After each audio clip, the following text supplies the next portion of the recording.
Hello, hi, नमस्ते, welcome back to my mini vlog. तर आज आपण बनवणार आहोत एकदम साध्या आणि सोप्या पद्धतीने मसाले भात, खायला पण एकदम अप्रतिम.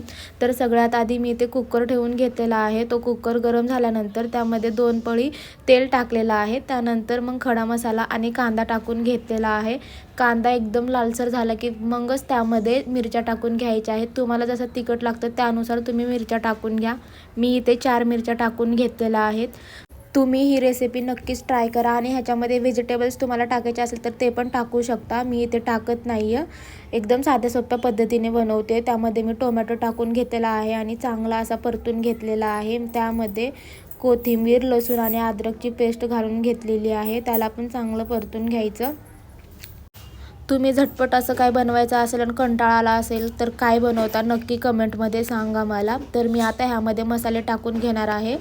मी हळद, लाल तिखट, गरम मसाला, बिर्याणी मसाला आणि धनिया पावडर हे मसाले टाकून घेतलेले आहेत. त्यामध्ये खायला पण छान लागतो आणि पटकन असा होऊन जातो. त्यामुळे ही रेसिपी तुम्ही नक्कीच ट्राय करा आणि मला कमेंटमध्ये सांगा कशी वाटली ती. सगळे मसाले टाकून परतून घेतलेले आहेत. त्यामध्ये मी शेंगदाणे टाकते. शेंगदाणे खूप छान लागतात मसाले भातामध्ये, त्यामुळे मी शेंगदाणे टाकून घेत आहे.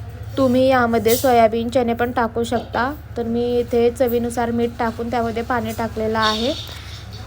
हवे तेवढे पाणी टाकून घ्यायचं आहे. मग त्यामध्ये मी बासमती तांदूळ वापरलेला आहे. बासमती कणी हा खायला खूप छान लागतो. मसाले भाताला तर भारीच लागतो एकदम. त्यामुळे मी बासमती कणी घेतलेली आहे. तुम्ही तुमच्या आवडीनुसार कोणताही तांदूळ वापरू शकता. तर हे बघा, मस्त आपला मसाले भात बनून रेडी झालेला आहे. तर कमेंटमध्ये नक्की सांगा तुम्हाला रेसिपी कशी वाटली. तर भेटूया नेक्स्ट व्लॉगमध्ये. बाय.